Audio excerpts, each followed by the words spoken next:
Just cutting in now.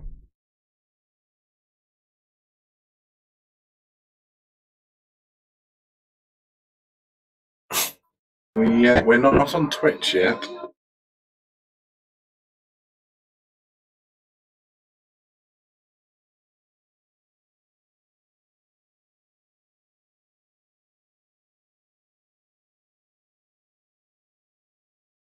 We are now live on Twitch.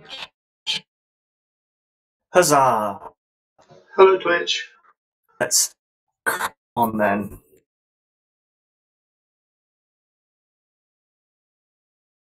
Hamilton started recording.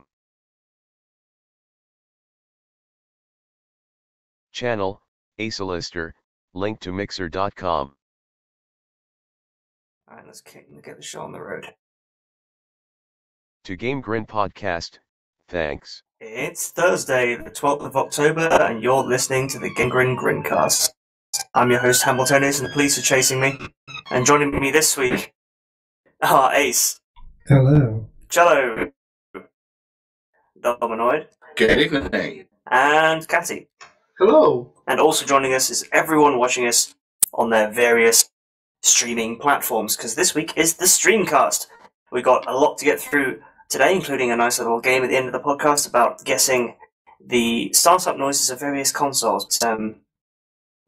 We used to kick off with the news, but actually what we're going to kick off with is we're bringing back an old feature, which is the games we've been playing this week. We're going to go from the bottom to the top this time. So, Catty, what have you been playing this week, and has it been any good? Has it been any bad, or have you just not been playing anything? So I've been away in foreign countries for the past week, so I've not really been playing anything except Portal, because it was the 10th anniversary of Portal on Monday/Tuesday, so I played Portal. How does it hold to up? celebrate. It holds up great still. It's still a fantastic game. I can solve all the puzzles instantly because I've played it so many times, but the lines still make me laugh, and yeah, I still love playing that game. I probably always will. What a lovely way to start off. Oh, I guess it's up to me then. This week, I have been continuing my trend of being the problem with video gaming by buying Shadow of War on release day. And I've been playing that pretty much non-stop since it came out. Prior to that, I spent an equally large and disproportionate amount of time playing Divinity Original Sin 2, which I bought last Saturday. The joys of disposable income, essentially. Both good in their own ways. Shadow of War, for me, so far, has been quite good. It's a bit of a grind, but that's only because when it comes to these games, I'm a bit of a completionist, so I'm grabbing all the extra stuff. The loot boxes haven't really come into play yet. I have ended up buying... I think I bought a number of them with the in-game currency, and then I was gifted some real-world currency, or the version that would be bought with normal money, so I bought some stuff with that as well. I've not really used any of the stuff that comes out of it yet. Were you gifted by your credit card by any chance? No, I wasn't. I was gifted it for capturing a fort. They gave me 500 real-world money credits, or whatever that is, actually. I think it's just called gold in the game. But yeah. And it's not too bad. And Divinity Original Sin 2 is an absolutely phenomenal game. I'm actually a little bit glad that Shadow of War popped up to break me away from it, because it was taking over my life. I was coming home, starting up Divinity, playing until eventually I had to make dinner, eating my dinner at the computer, and then going to bed at 1 in the morning. And that was me after work, just doing that. So yeah, that's what I've mainly been playing this week. I don't know if anyone's got anything they want to ask about Shadow of War, since it just came out. I don't know if I'm the only one who's played it.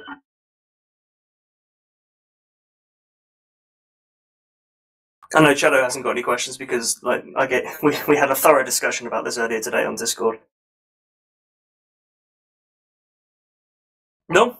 Alright, then we'll move on to Dominic. What have you been playing this week?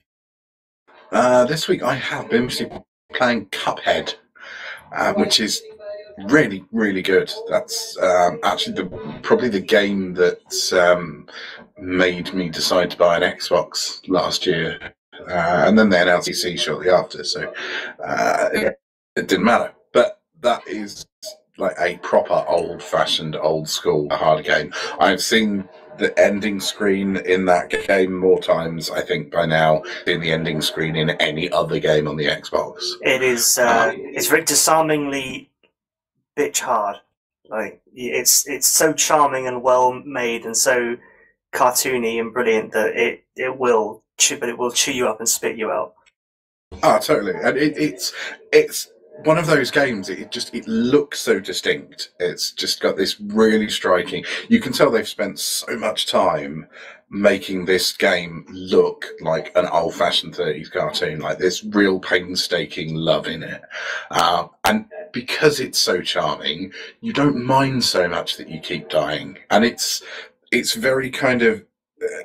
There's some games that sort of seem hard unnecessarily, if that makes sense, that sort of it just feels like the game has cheated you out of a life, whereas this, I haven't come across any moments where I didn't feel, okay, I can beat that with one more try. That's not the fact that the game is cheating me out of a life, it's just that I need to practice that specific section.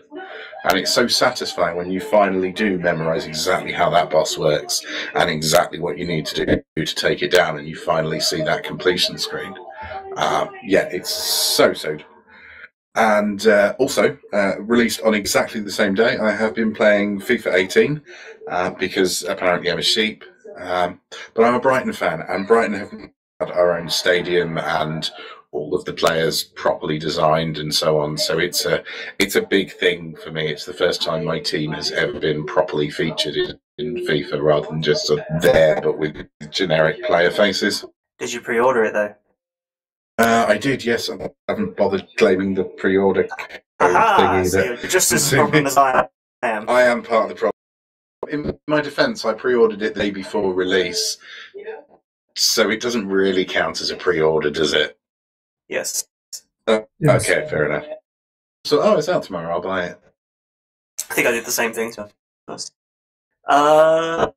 Cello. What you been playing? You haven't been played a lot.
It's bad that I've never played any of the Arkham games yet still. Even though I own them all. I think I've got City and Asylum, and I just couldn't get into either of them at all. I really liked Asylum, and Thought City was kind of the same but bad. And then Origins was the same but even worse, so I didn't play Night. The problem with City is they tried to make it open world, restricted you by having you couldn't like glide around the entire world. You had to glide around this flipping tower that was in the middle. So it was very obviously not open world. Well then, last but by no means least, Ace, what have you been playing this week?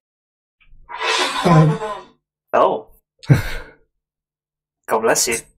Today I played episode 4 of Marvel's Guardians of the Galaxy: The Telltale series. The other day I played a few hours of Wolfenstein: The New Order. I finished Splinter Cell Essentials. I had to buy it on the Vita because I couldn't get an emulated version to work. And made a start on Splinter Cell Conviction. Channel. And Hamilton, I've BRB. played a little bit of A Hat in Time. What do you think of A Hat in Time? It's a modern day Super Mario Sunshine, and Super Mario Sunshine is my favourite third-person Channel. platform of all Hamilton. time. Back. Oh, that's cool. I've seen a lot of things, like people saying good things about it, but I've not really seen anything actually about the game. I saw an hour of some bloke streaming it, and that looked pretty good.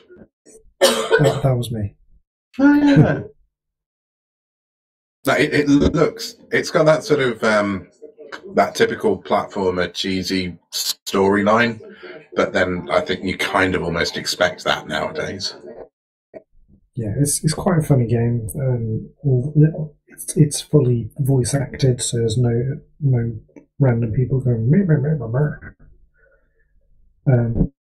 It's nice and bright. The camera doesn't get stuck behind things because the buildings kind of fade away, so you can still see your character perfectly.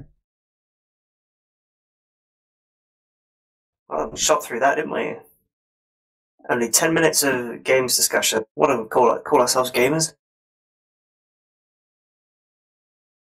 All games are good, but some games are bad. Splinter Cell Essentials is awful.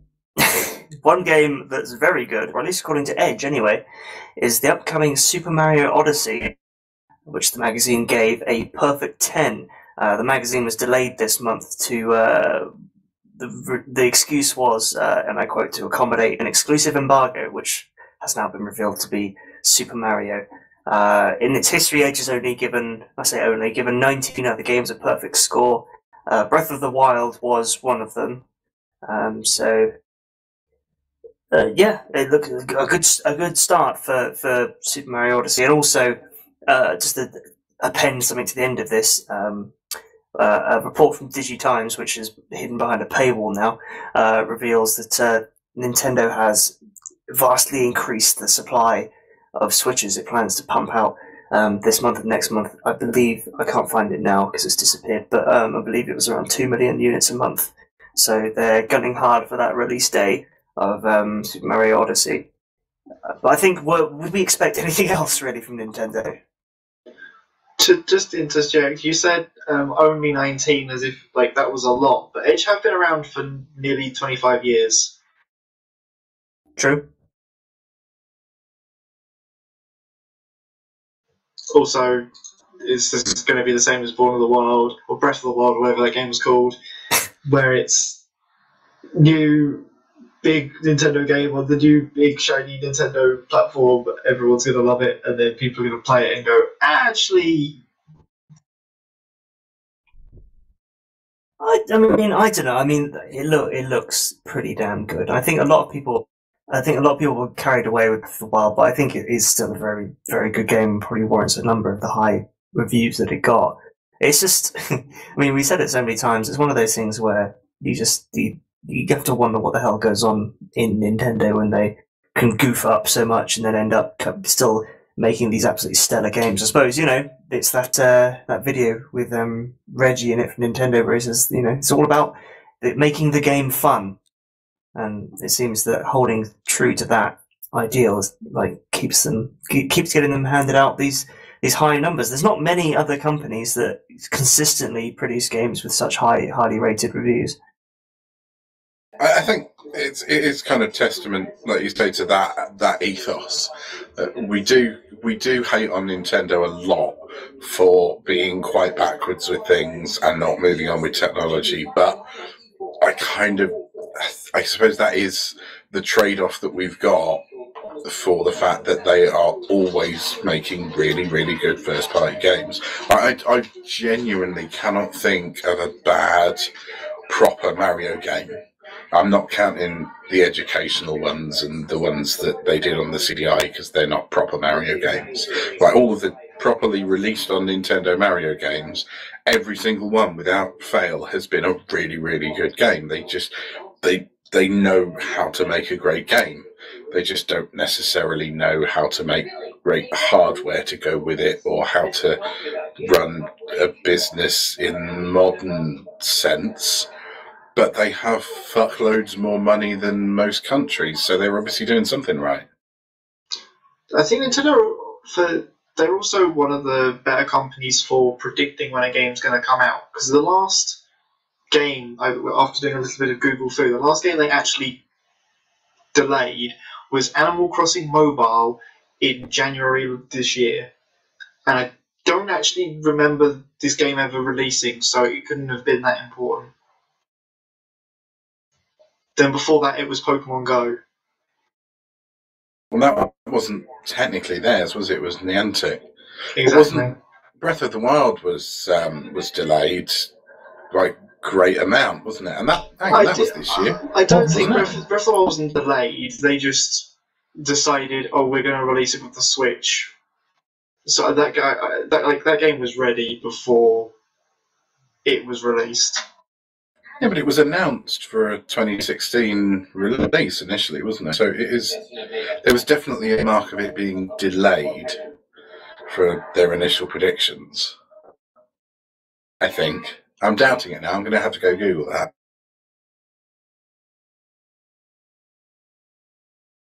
Well, yeah, do you want to play some anyone want to fashion up some elevator music while someone goes and Googles it?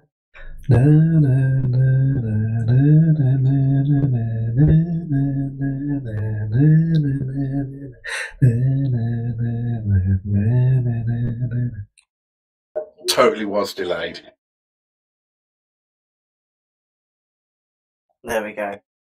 That pressing question you all needed to have answered has been answered. I've got no segue, so Nazis. I can't... Someone tell me how to get from Nintendo to Nazis and I will give them a medal. Super Mario tends to like to wear red. And the Super Mario Odyssey limited edition console is red and black. Now, someone else who's associated quite a lot with red and black was the National Socialist Party of Germany in the 1920s and 30s. Fantastic, well done. Oh, good. I thought it was going to be a Jim Sterling segue.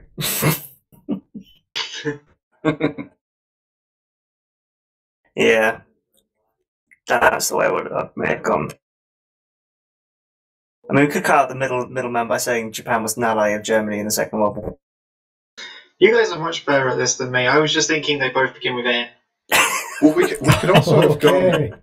We could Something also else have gone begins then, with. so... I think we could also have gone with one of the most famous things that Mario's known for is his striking moustache. Someone else who's particularly known for their moustache. Exactly. That, in fact, the latter is the stance taken by Bethesda, at least in its marketing campaign for Wolfenstein. Obviously, a game about killing Nazis is going to go there, but Pete Hines, the VP for PR and marketing at Bethesda, talking to GamesIndustry.biz, just saying that it's disturbing that message can be considered a controversial political statement. In that Bethesda received a weird and frankly depressing amount of backlash for posting their marketing material with the hashtag No More Nazis, new hashtag Make America Nazi Free Again. And it's absolutely incredible that in this day and age people are watching a trailer about killing Nazis, or and then saying, "Wow, way to be politically correct," and jumping on the SJW bandwagon here. And it's especially strange considering that Wolfenstein is a franchise that's been about killing Nazis for longer than a number of the people commenting on it have probably been alive. So it's absolutely crazy, and it shows the sort of political climate that we're in right now, and how a game as silly as Wolfenstein as well can suddenly be subjected to this kind of criticism. I suppose it's a criticism they've always had, but it's just got a bit more vocal. And I don't think it's so much that people are offended that they're being mean to Nazis, because quite frankly, Nazis deserve people being mean to them. But I think it's more people are a little bit sort of, it is lampooning the Nazi, so it's making jokes about something that was particularly serious and harrowing. Now, don't get me wrong, that's something I do all the time. I don't have any qualms with that, but I can see how people would be offended by it in the same way that they're offended by sort of some of the rather inappropriate analogies I've used over the years. Channel, The Spherical Cat, link to twitter.com. I believe Cassie's just sent us a link to some of the reactions. This one's a good one. Not a Nazi reaction, though I did see a few of them. I think the problem is, it is selective in that you To pick Game out the Grin ones where Podcast, people have Do said those that, inaudible messages show up on the stream? oh, you know, what are you pandering to the left and things like that. They're probably a minority, but still, it's just weird. It's just it's just oddly on Twitter. There is a great tweet out there. You're broadcasting your mumble window. From someone who said, you know, it's how people can react that way to an anti-Nazi message is just so strange. It's just a little bit out there and odd, and probably, I don't think there'll be that much more controversy about it. I think it is people highlighting a few individuals, but it's just something that a game like Wolfenstein caught, I guess, just like Don Lloyd said. To Game Grin Podcast, I found a better segue. Voice saying them aloud. Channel, this GIF. The Spherical Cat. Sorry to interrupt. It's a bit late, isn't it? Yeah.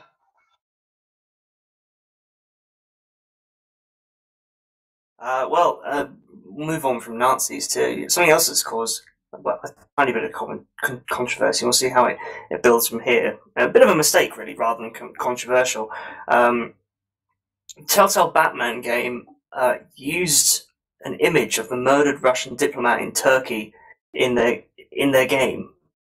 A screenshot was leaked by the Twitter account Bro Team Pill, basically showing a scene from the Telltale games where they're talking about Gotham Brokerage. It's showing an image of a safe that's been broken open. Lying in front of the safe is a man in a suit, middle-aged man in a suit with his arms and legs spread-eagled, and that body has been lifted directly from the dramatic images of the shooting in the Turkish art gallery, which killed the Russian diplomat, where his arms and legs are spread out. Which makes you wonder, where was the quality control on this one? And some of the images are very high fidelity, and that's the thing as well. They look like very well-made stock images if you didn't know that had happened. So I don't know if that's why someone thought that they could put that in and no one would notice, but it's certainly a major slip-up. You can see it on Let's Plays as well. It's in the episode 2 of Batman: The Enemy Within. But yeah, whoops. It's a big slip up, but how did anyone notice that? The internet notices everything. I think there's a certain subclass of people that go through films and video games frame by frame, looking specifically for something to be offended about. I'm not sure people are really offended. I think people are just like, it's just like, how did that get through? It's distasteful at the least. I imagine someone Googled dead body or something along those lines and saw that and didn't make the connection, or didn't bother to find out where the image was from. You think stock image subscriptions, wouldn't you? Especially Telltale. Telltale aren't known for half-our things. No offense, Batman. Of course not. That's a rather flashy news. But speaking of half-arsing things, the developers of Kerbal Space Program have been accused of mistranslating a famous Chinese phrase and have thusly been negative review bombed on Steam by the horde of Chinese users that have attacked games like Kerbal and Football Manager and others for not having proper translations. Apparently printed on the side of a space shuttle in the game is a phrase that translates to without reaching the moon, you are not a good male, or not a good Kerbin, I think. Apparently the problem is that the way that the letters that they use are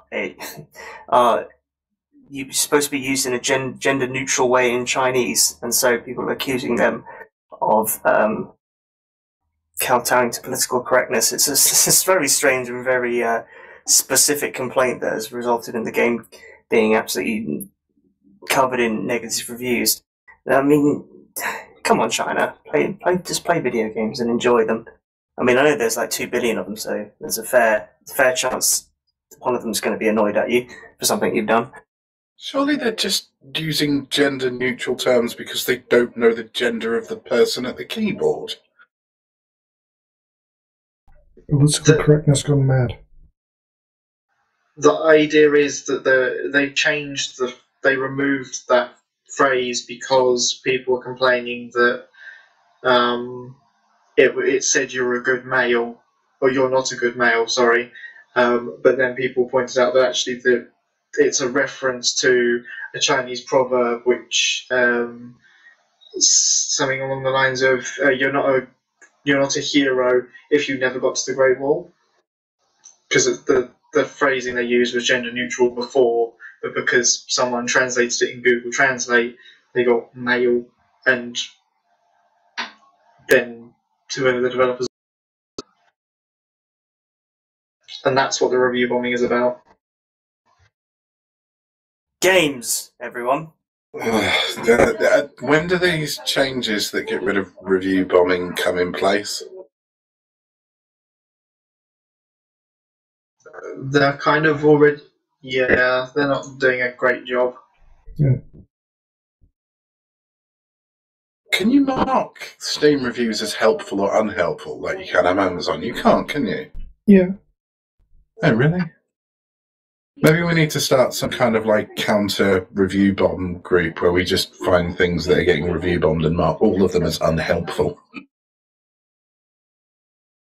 En masse. Bomb the bombers.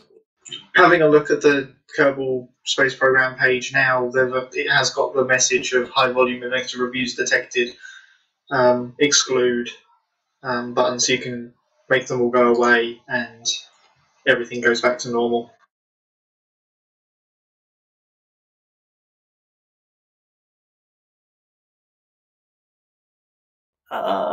Yeah, and once again, I'm without a sec. So we're going to talk about Fortnite Battle Royale. We're jumping between topics here, guys. I'm not on great form. Speaking of Asians, here's Battle Royale. Yeah. Oh, well, it's tenuous at best. Game developer and publisher Epic is going all out on a bunch of cheaters on Fortnite Battle Royale. Instead of just banning them, they're actually suing them for messing with the game's code, which is tantamount to copyright infringement, and so has taken some very stringent action against them. Nobody likes a cheater, they said, and nobody likes playing with cheaters. The defendant used cheats deliberately in a deliberate attempt to destroy the integrity of and otherwise wreak havoc in the Fortnite game. This ruins the game for the players and many people who watch streamers. Both of the people who are being sued are connected to the cheat provider addictedcheats.net, either as moderators or support personnel. This is according to torrentfreak.com. They specifically target streamers and boast about their accomplishments, so essentially they're stream sniping as well. One of them was banned 9 times, but registered new accounts to continue the cheating, and also stands accused of having written new code for the cheats. The other one was banned just once, but has publicly said he is working on his own cheat to create, and I quote, unwanted chaos and disorder. Both of them face up to $150,000 in damages for copyright infringement. It's it's an interesting singular case of cheaters being sued, but it's just like, why? What's the point? Not the suing, the cheating. Yeah, it's like people who have a Twitter account just to troll people and have a go at celebrities and stuff. There's no real reason. They just want to be a dick. Yeah, some people just like being assholes. I just love the guy's quote. He wants to create unwanted chaos and disorder. It's almost like he's never played the game and realised that that's basically all it is anyway. Yeah, I think stream sniping is becoming a big problem in these battle royale style games as well, both PUBG and Fortnite. And it's something that, although to be fair, I will confess I have watched some stream sniping videos and found them quite funny. People like driving around and honking their horns in cars while people are trying to stream, not actually attacking these streamers, just annoying them. But I think it's interesting to see a developer and publisher like properly go after them in the courts. You don't hear about this a lot from it. Probably does happen, but I think that more should be made about this just to dissuade other people trying to cheat from carrying on. Especially if you're going to get a $150,000 damages suit thrown at your doorstep.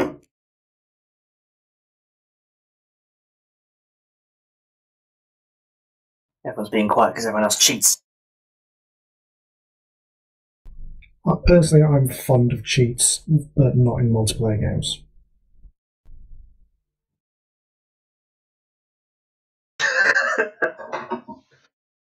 You mean we weren't talking about Helldivers, so you ignored us? Or pizza.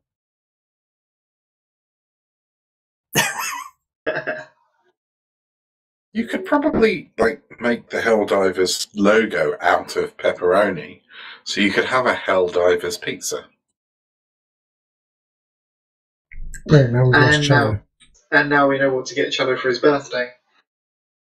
If anyone gets Cello, it's a Secret Santa. It's a fairly tragic present to give someone, isn't it? Here's a pizza where I've tactically rearranged slices of pepperoni.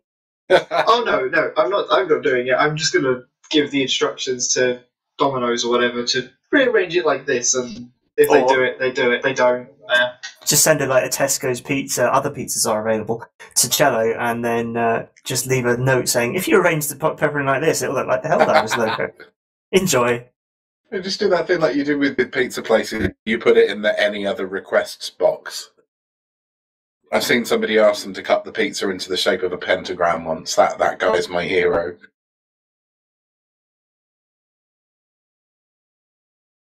Can you tell we're getting bored of talking about these battle royale games? Yeah, I mean, yeah. We'll actually shift on to our sort of main topic. It's been a big industry talking point this week and last week of a slew of games coming out with loot boxes. Just before we head on to the main topic about actually chatting about loot boxes, firstly, we want to talk about a report from Digital River, a monetization service company, that says that games as a service has tripled the industry's value, saying that customers prefer games that give a continuous stream of content as opposed to a one-time purchase. This doesn't just come for free-to-play games as well. The new per user is expected to grow twice as fast than the rest of the market when a games as a service model is implemented. Wait, who did they ask to come up with this? Users prefer this. They didn't fucking ask me. It's probably one of those surveys where it's, we surveyed 200 people and they gave them a really liked it. loaded question, like, would you rather have games as a service or an aubergine poked into your left nostril?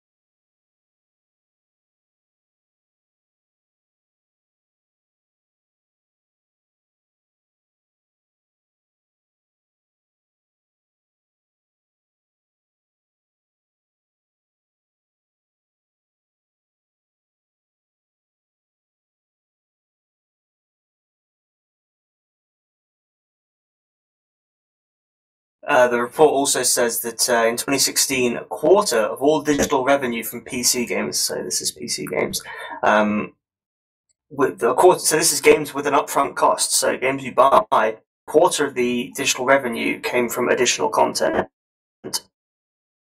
Everyone loves those whales that buy tons of extra stuff along the way.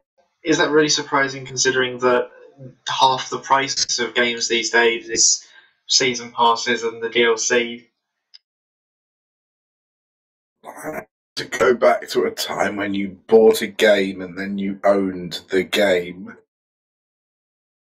So this is we'll actually use a springboard into the main topic, because I was having a chat with someone today about this whole loot box thing, and I came up with the idea that perhaps I may have been proved wrong by this report, but I thought that the industry strategy may have changed because DLC isn't as profitable as it used to be.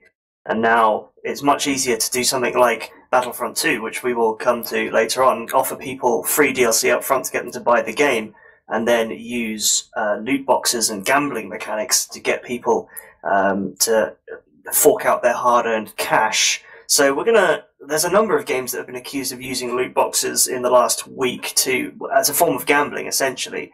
We've got Shadow of War, Star Wars Battlefront, and many more. And let's start off with Shadow of War, because since I played it this week, and also as a side note, Denuvo was cracked in a day for Shadow of War, so well done Denuvo on that one.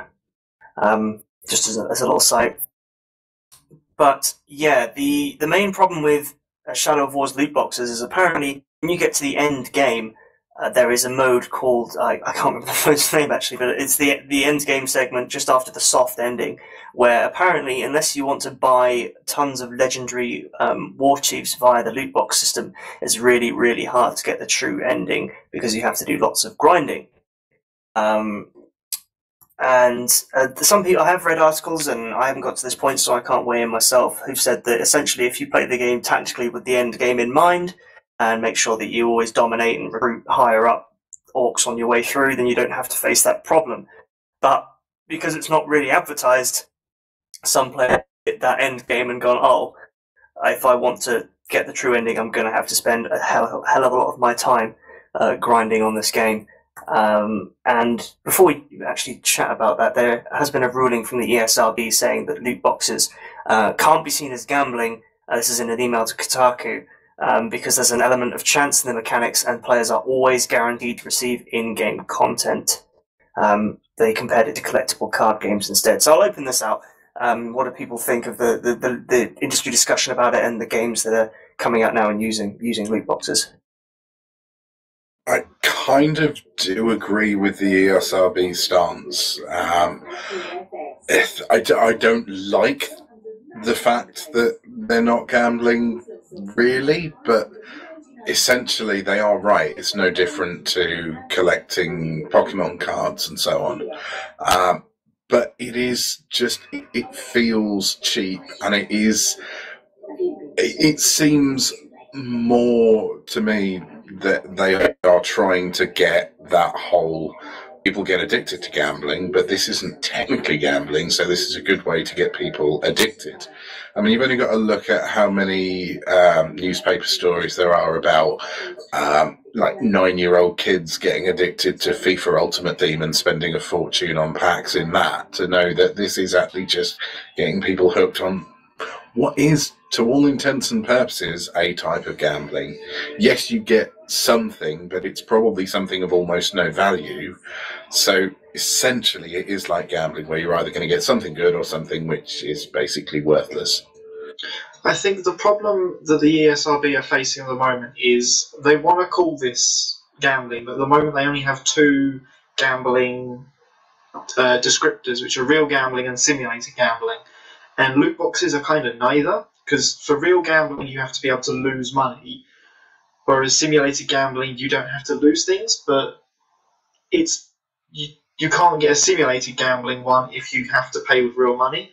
So it doesn't fit in either, so it doesn't go in them, and so it just gets by without any real thing on the box that says if you get to the end game of this end of this game, and you'll need to spend more money, and might not get what you need to continue. On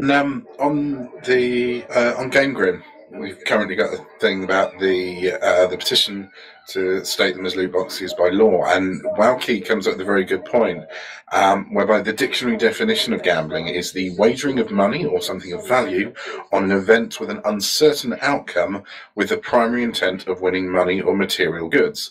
Gambling thus requires three elements to be present: consideration, chance, and prize. And all three of those elements do come into loot boxes. So by dictionary definition, it is still essentially gambling. I mean, this is assuming that these are chargeable loot boxes. Like the free ones, like they do in Micro Machines, you can probably let them get away with.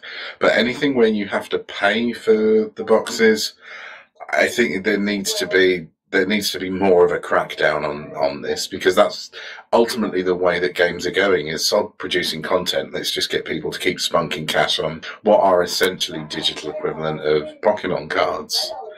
And you don't even get a physical thing that you can put in a binder and show all your friends. Devil's advocate, if we did start calling loot boxes gambling, then what would that mean for free-to-play games like Star Trek Online? Because you pick up loot boxes and have to pay for keys to unlock them. What would happen to them if they would close down? And I don't see that as a bad thing, personally. There is an argument to be had. I mean, earlier today, I was thinking to myself that how have we got to this point where I was sat there talking to a friend, and I said, you know what, I miss loot boxes where it was just cosmetics.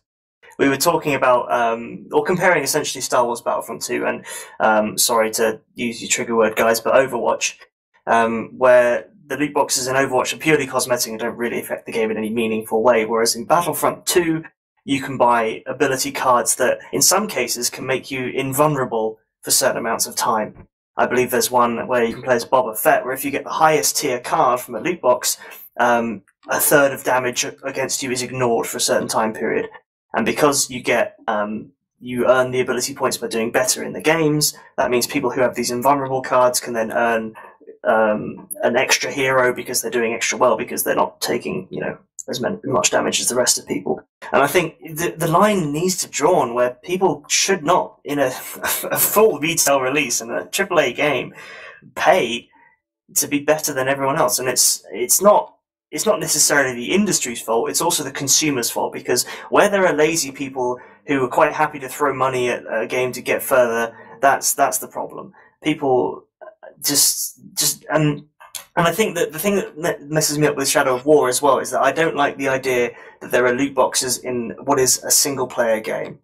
And the developers behind it have said, it's, we added it in because it's like an easy mode. Maybe people don't have the time to spend 100 hours on a video game, so they want to buy their way to the top. But it's also like, but why are these people playing video games in the first place? I think we're heading to a point where either they're going to have to stop, and we're going to hit a point where market demand is so against them that they're going to have to remove them or at least scale them back, or we're going to hit a point where every single game just has optional stuff to buy. And it's sad. It's a sad state of affairs when you can pause the game playing War and then see an advert on your pause menu saying, 50% off now, get 3 Assassin War Chiefs only for today. Like, offer runs out in half an hour. And it's like, I don't want to see that in my game I'm trying to enjoy. And it's just a bit depressing, really. I take offence to that thing that people who don't have time to spend money in games will just spend money. Because I'm a person who I don't spend a lot of time in games because I get bored very easily of the same thing for more than about 20-30 hours. And so if I'm starting to get bored of the game but want to see the end of it, I'll just knock down the difficulty. So if they're saying, instead of doing that, just buy a load of stuff, then they can fuck right off. It's getting to the point, if we keep sort of taking this to the logical conclusion, where you're going to have people paying 50 quid for a game and then paying another 50 quid to get a download key that gives you a link to a private YouTube video that just plays the game's ending for you. And then there'll be a special limited edition version which comes with a physical disc, which isn't actually in the box because they've already thrown it in the bin for you at the factory because there's no fucking point because you're not playing the damn game anymore. And the game's not on the disc anyway, so why does it matter? Yeah, true. And we'll all go back to just climbing trees and having fun outside. Oh, fuck it. It's I'm just going online to go passes back all and over play again. Killer on my Amstrad. I'm done with it.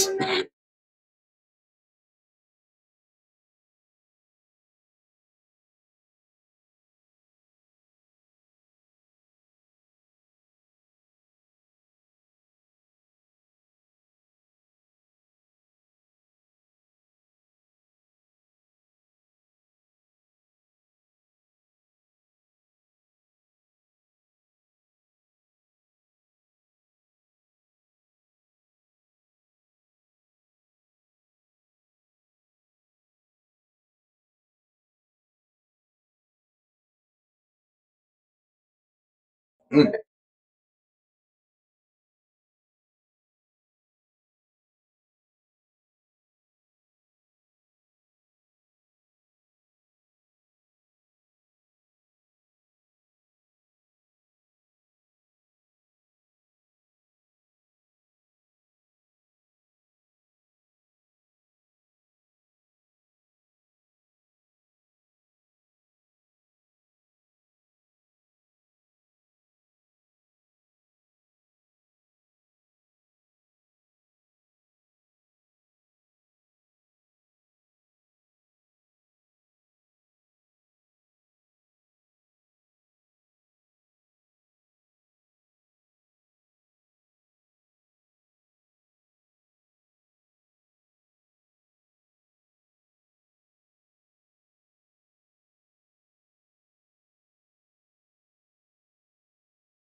I think as well with Shadow of War, and I think one thing people are missing out on in a lot of the reviews is that something I've already felt with these war chiefs and captains that I've ended up buying via the loot box system, because the game, the Nemesis system and Shadow of Mordor and Shadow of War is about finding unique enemies or allies that you have a connection to, because I don't know, you tried to kill this guy 4 times, he kept coming back, and he was a hard ass to kill. Or, you know, this ally, you branded him and then he helped you kill a really hard to kill war chief, so he's like your best buddy.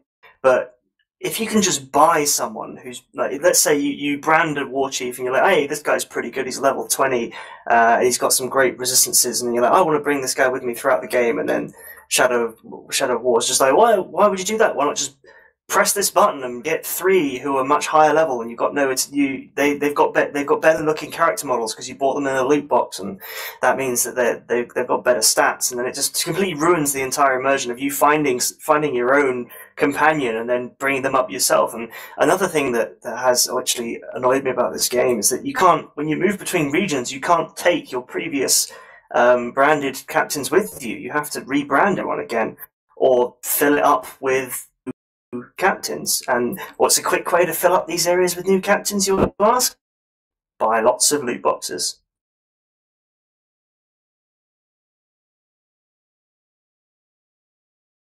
Yep.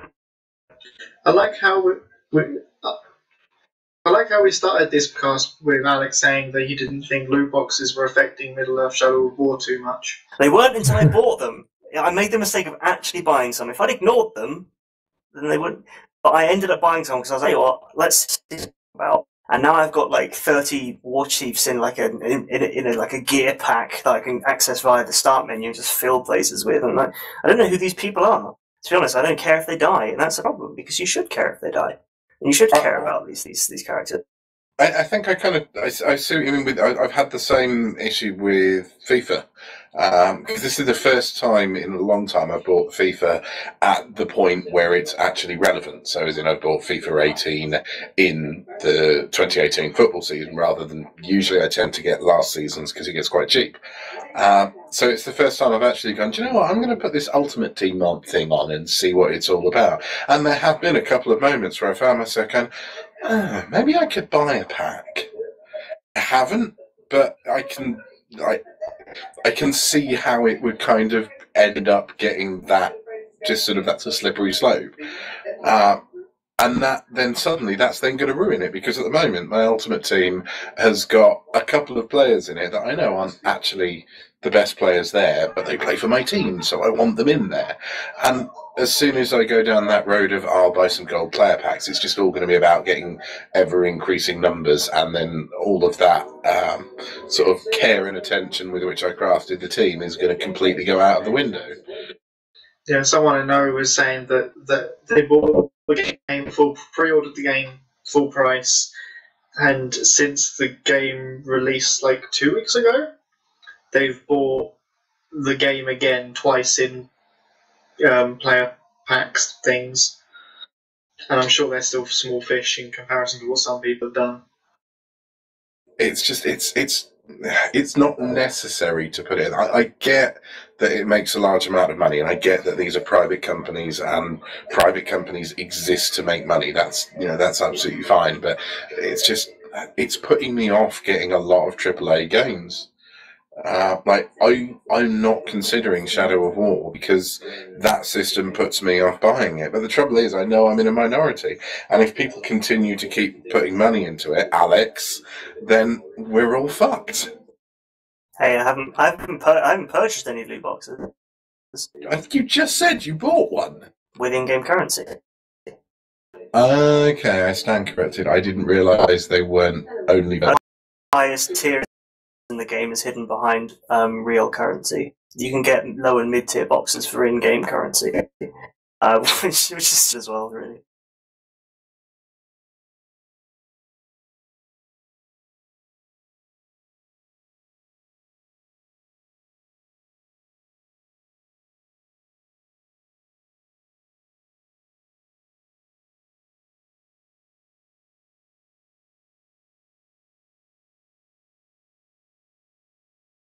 That's a scummy thing to do.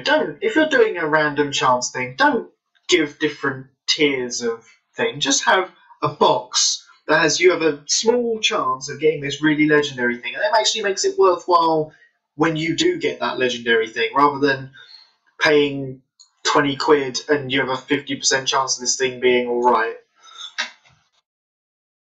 Oh, we could go on all day, but we actually have to cheer ourselves up with a little game at the end of the podcast now. Everyone just calm down, take a breath, and chill out, because we're about to play the console start sounds game, because I couldn't think of a proper name, and I wasn't going to go with what console sound is it anyway, because we've done that bit to death. So I'm going to play a small sound clip of the startup noise from a console through the ages. First person to guess it correctly gets a point. I can't be bothered with this round because I sorted this out about an hour ago. So, here we go. Fingers on push to talk buttons.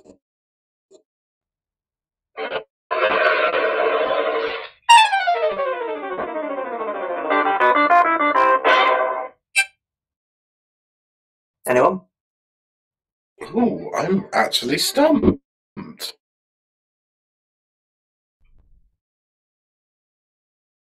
The Panasonic 3DO. Nope. Is it Japanese? I'm thinking something like the Bandai Wonder Swan or something bit odd like that. Definitely not a Sega console. It was the Atari Jaguar. See, that's why no one knew what it was. Crash Bandicoot. None of us are in that group of 12 people who actually bought a Jaguar. Soz, guys. Okay, next one.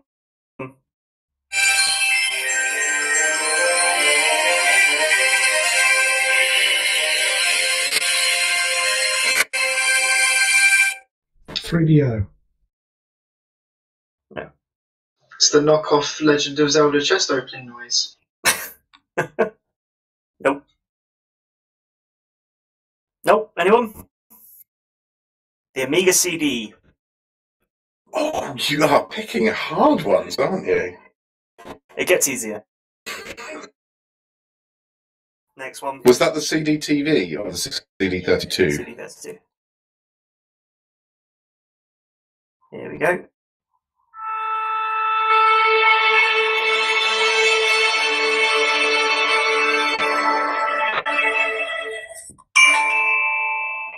No. Is that the PSX? No. GrinCast. People thought it was going to be easy, didn't you? Yes. I did. I genuinely thought I was going to get all of these. It's a Sony console. It sounds like. Is it the? I'll give you one shot at a Sony console. Yes. You can't just name them all. Is it the PlayStation Portable? Like the PS1 Word one? Neither of you know. It was the PS3. I swear mine does not make that noise when I turn it on. Next one.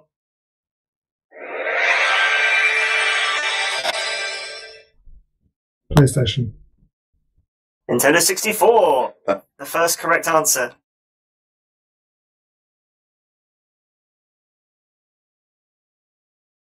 No.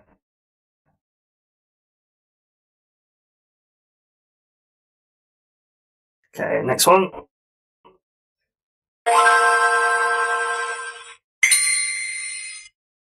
Nintendo DS. That's the DS. Oh, damn. No, it's not. Ace was right. What did I say? Say it again, Ace? I said Game Boy. No. More specific? Game Boy Game Boy Advance. Advance. Yep. Catty got in there first. Those of us who went for DS, was that because we've played so many advanced games on the DS that you forget it's actually technically a different console? Quite cool. Next one.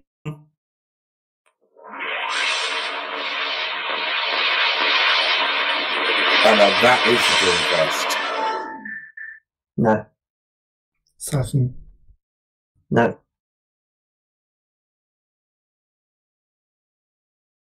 You Anyone? can say PlayStation 4, and it's not the same sound that anyone who has ever had a PlayStation 4 It was the has heard. Xbox. Yeah. Remember that? Alright. Ready for this one? GameCube. Well done. That's 1 point to Dominoid.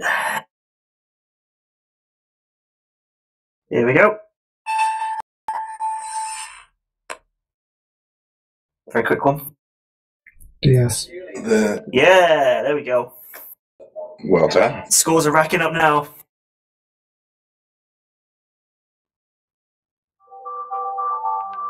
The Wii. Yes. Everyone's got a point on the board except for Donald, who's got 2. Another recognisable one coming up. PlayStation. Cassie came in there with PS2. Just got to wait for it to run out now. Fun story about that noise. My PlayStation 2 had a board disc reader, but we used to just turn the DVD and it wouldn't read those either, so we just got stuck with that on loop for like ages. You just treat me to PlayStation 1. Yes, it is. Glorious opening noise. So many memories for me.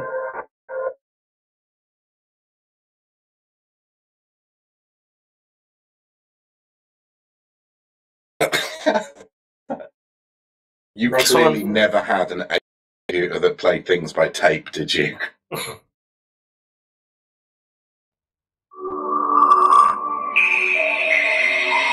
Oh no, that is the GrinCast. Yes, it is.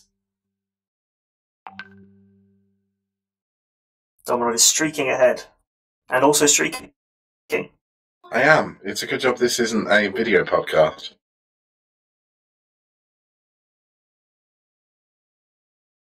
Oh, sorry, I've lost my place a little bit.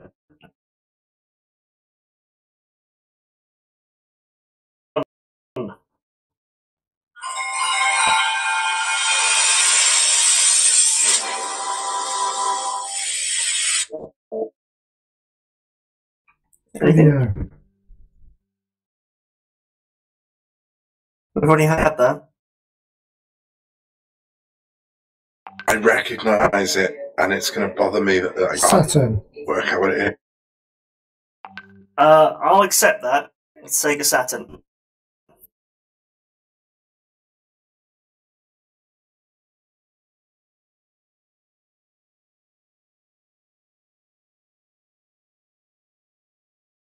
Just trying to find one that's... There's a load of these are just like really, really obscure.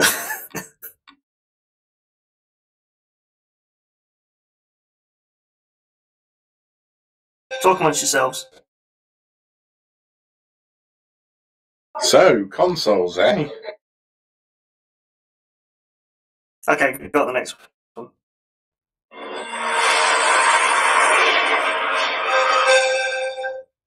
Xbox 360. Yes, it was. That's 5, says Ominoid now. You can tell who plays consoles in this podcast. Or who's I played more than just the PS1.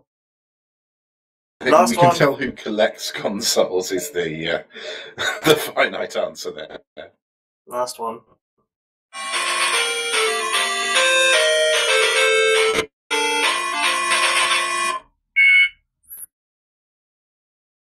Oh, is that's a handheld, isn't it? Is that the Watara Supervision? Jesus, these hipster answers. No, it was actually the Nintendo Entertainment System. I was going to say that. Hang on, the NES definitely does not have a startup sound. It just starts up whatever game you put in it. Cartridge consoles don't have startup sounds generally. That's the original NES with the family computer. Maybe the Famicom did, because the Famicom was technically a computer initially. So, yeah, the Right. NES definitely didn't have one. It just starts the game.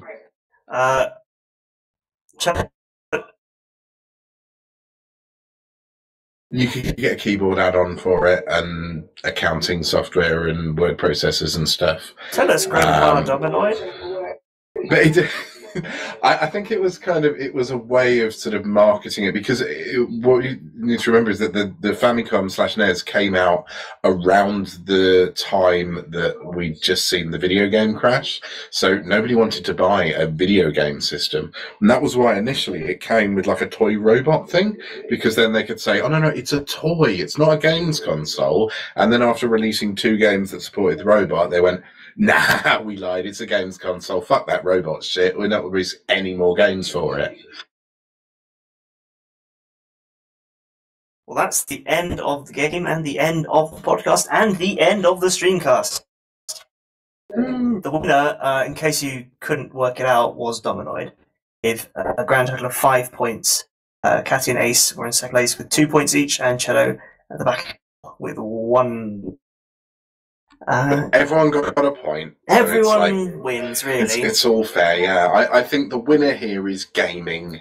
Yes, to count the 50 minutes we spent talking about loot boxes.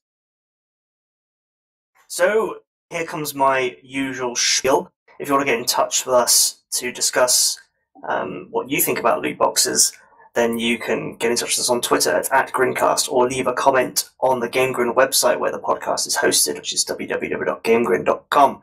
We're also on iTunes and Stitcher. Just search for the Game Grin GrinCast and look out for the smiling face. Similarly, if you want to find Game Grin on social media, you can find it on Facebook, YouTube, and Twitter. Just search for Game Grin and look for that smiley face. And remember to check out Game On magazine, which do great mags about specific games in the industry and the industry as a whole. That is it for this week. Thanks for everyone watching on the streamcast, and thanks to everyone listening at home or at work or on the commute, or when you're supposed to be listening to your boss. We'll be back next week, when I unfortunately won't be hosting because I am away at a conference, definitely not doing anything nefarious. Until then, game on.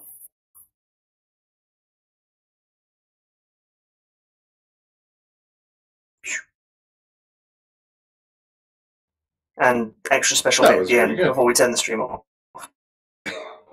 That definitely wasn't a NES intro sound.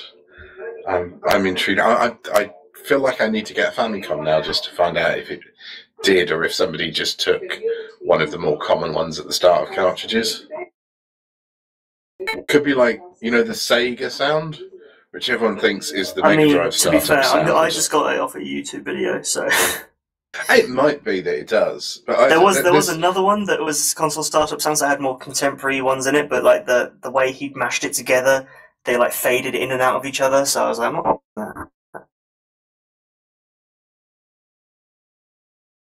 the Famicom Disk System had boot up music, so it could possibly be from that. I mean, sure. Sorry to reveal at the end of the pod, but I'm not going to be here next week. I'm at a conference in Canada, so and just like Cal could be here tonight because he is at a conference. He has joined me in the trade, so hopefully. Oh yeah, how's he getting on? Is he terrible? He's going to get fired. He's not. He's selling it okay, considering like it's a really tough industry. He says most of the stuff's flying in. But it does that at the start. Everyone loves finance news.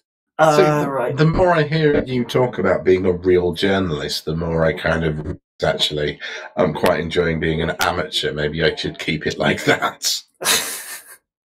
I mean, I'll be perfectly honest with you. I've never really met a journalist who's happy. I mean, we like our jobs, but... Yeah, I might just stick to killing babies. I'm good at that. As someone who used to work as a cleaner, it's all relative. Right, I'm going to